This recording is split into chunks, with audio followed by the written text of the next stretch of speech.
same time, now President Trump has said, you guys won't negotiate in good faith. I'm going to keep pounding you militarily and start taking out a lot of this infrastructure they can't replace. So I think that's must read for everybody who says that there's no chance for an internal change in Iran. I don't think that's something we should do externally as the United States. But wow, it certainly seems to be brewing inside Iran. And Victoria, just to be clear, I take it you have a lot of faith that this report is accurate. You know, whether or not this is 100% accurate, I can't judge that, Charlie. Right. You know, it certainly seems to be the kind of thing they would be preparing. And what I would go back to is whoever leaked it wants this information out there. Right. Brent, can you break down for us, obviously, the peace deal, as Kevin Corke reported, the peace deal is off.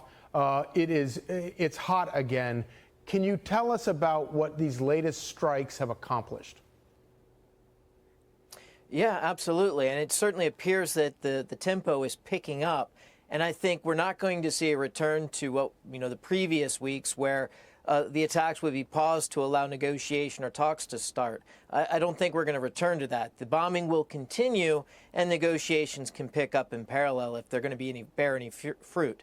But clearly these attacks have been shifting from degrading the military capability, still going on, of course, the military capability to hold shipping at risk, but also to isolate the IRGC and degrade its capability to suppress their own people. And things like that report, it's more important to understand that how the regime views that. Do they view that as an indication that their control is slipping? Because that would have an impact on how they approach negotiations and how more pliant they might be in a negotiated end. So, Victoria, we saw 2 oil tankers exploded today, hitting mines. Obviously, things are going in the wrong direction in terms of going away from peace at the moment. What about Iran's neighbors right now, as they're watching this bombing campaign pick back up? Is there danger that we could lose any of them? No, I think quite the opposite, Charlie. I mean, the neighbors of Iran, even those more historically sympathetic to the regime, Qatar, Oman, for example, are sick of this. They're sick of being shelled. What the heck's going on? Bear in mind, most of these countries are essentially companies. They are energy producing companies. And this kind of activity is bad for business. And so one of the stories that got no attention today that I think is so important is the visit of the new Iraqi Prime Minister, Ali al-Zaidi, who came in and went down to Texas and started signing deals with Chevron and Exxon to go into Iraq and start to move oil through Iraq, through Syria, out of the region without going through the strait. That's what Iran has done. So that's not anyone walking away from the United States. Those are people embracing the United States. And of course, something like that would pose an existential threat to some of those neighbors who do depend upon the Strait of Hormuz being the place where all of that oil transits out of. Brent, obviously, we can't look at this outside the realm of American politics.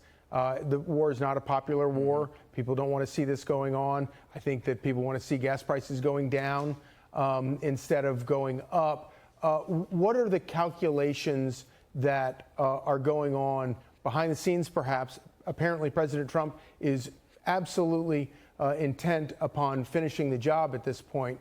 How do you see that going forward? Well, I think it's important to note that American public won't tolerate a defeat. And it's clear that this conflict must deliver results, and that is the denuclearization of Iran at the end of the day. That has to be achieved. If that's not achieved, then yes, the political consequences should probably be very significant. But I think there's been too much to do about the gas prices at the pump. Seasonally, they go up. Of course, the baseline's gone up a little higher because of this conflict. Right. But there's actually more oil on the market than actually the prices would indicate. And so it's more of a matter of confidence that the trends are going to go back down. Struck a power and desalination plant there, prompting urgent public warnings from the government. Those warnings were to conserve water and electricity even as temperatures soar into the mid-40s on the Celsius scale. Iran also says it targeted US assets in Oman, Jordan and elsewhere, and it is threatening the ports of its Gulf neighbors. This all coming after an escalation in US attacks, including strikes on bridges in the south of Iran in what was a sixth. To be safe for the travel of vessels, which means taking out infrastructure, port facilities along the Strait of Hormuz, but it's going beyond that. It's trying to get to the infrastructure that links those areas around the Strait of Hormuz, particularly Bandar Abbas and some of the other ports along there, to deeper inside of Iran, as well as denying other ports, as well as targeting Bushehr, where there is an Iranian military airbase, which is about less than 1 minute's fighter jet flight from Karg Island, which again has been floated in the deep past as a possible target. That of highest value, most prized asset.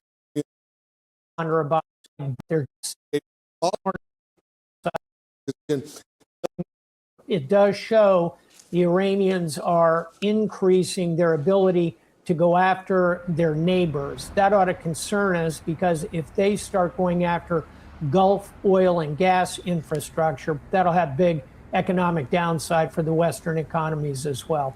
Yes, so far they're going after U.S. military sites in these friendly Arab Gulf nations like the United Arab Emirates, Qatar, Kuwait, Oman, elsewhere in the region. These are all very close friends, allies of the United States. The U.S. has major bases in the United Arab Emirates and in Qatar at Camp Asaliya, the Yellow Dade Air Base. I've been to those facilities. They're really home to much of the U.S. military central command in that region. And the Iranians are keep attacking those U.S. sites. This is very significant, isn't it? It is indeed. And I want to draw a line under one other kind of troubling item that's surfacing, and that is Iran starting to talk about closing not the Strait of Hormuz, which they've effectively done, but closing what is called the Bab el-Mandeb. It's at the very bottom of the map you're showing, at the bottom of the Arabian Peninsula, the bottom of the Red Sea. They've got the Houthis there who have capability to attack commercial shipping. If you close that choke point, that closes effectively the Suez Canal right under the word Israel on your map. That is a major global choke point, just like the Strait of Hormuz. If the Iranians can push the Houthis into doing that, you've opened a new front. In your view, a missed opportunity for President Trump? It was, and the numbers are very clear on this. This war is unpopular across the entire political spectrum. President Trump's own popularity overall is as low as it's been throughout his 2 terms of the presidency. And I think Americans just don't have a sense of what's the exit strategy, what's the end game here. And when you start getting those questions from the public, that's the time to do that nationally televised address. Well, thank you very much, everybody. It's an honor. This is a fantastic moment. I haven't done this before. And the job they've done on the border is unthinkable. What they left us with, that they would have open borders with millions of people, 25 million people, probably more than that, pouring into our border, totally unchecked and unvetted. Now we have the opposite. And we want people in our country, but they have to come in legally. And they know that, and they know they're not getting through, so now they don't even try. So all of the death that Tom Holman talked about, the rape and the death and all the problem doesn't really happen because the caravans, a name I think I came up with, maybe not, but the caravans are very small. In fact, for the most part, they don't even exist anymore because they know they're not going to get through. In a little while, you'll be seeing, I'm suing the BBC for putting words in my mouth, literally. They put words in my mouth. They had me saying things that I never said coming out. I guess they used AI or something. So we'll be bringing that lawsuit. A lot of people are asking, when are you bringing that lawsuit? Even the media can't believe that one. They actually put terrible words in my mouth having to do with January 6th that I didn't say. And the beautiful words that I said, right? The beautiful words. Talking about patriotism and all of the good things that I said, they didn't say that, but they put terrible words.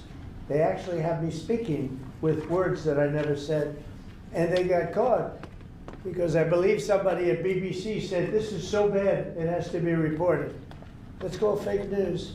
So we'll be filing that suit probably this afternoon or tomorrow morning. I want to thank all of you for being here. If you have any questions, I guess you could ask, but this is really a day of celebration for these people. The job they've done is really unprecedented. So go ahead. On Brown University, Mr. President, do you know what the motive of the shooter was? Was it a targeted attack? Sure. That's moving along now, and we don't, and we're going to see what happens. Hopefully, they're going to capture this animal. Hopefully, they're going to capture it. Has Kash Patel told you why it's been so difficult for the FBI to identify who the shooter is? Well, it's always difficult. So far, we've done a very good job of doing it with Charlie, with the various times this has happened. They've done it in pretty much record time. But you really have to ask the school a little bit more about that, because this was a school problem. They had their own guards, they had their own police, they had their own everything. But you'd have to ask that question really to the school, not to the FBI. We came in after the fact, and the FBI will do a good job, but they came in after the fact. Do you know if it was targeted, Mr. President? No, they don't know that yet, no. Sir, on the issue of drugs, is it accurate that you are considering an executive order to reclassify marijuana under the control? We are considering that, yeah. Are you planning? Because a lot of people want to see it, the reclassification, because it leads to tremendous amounts of research that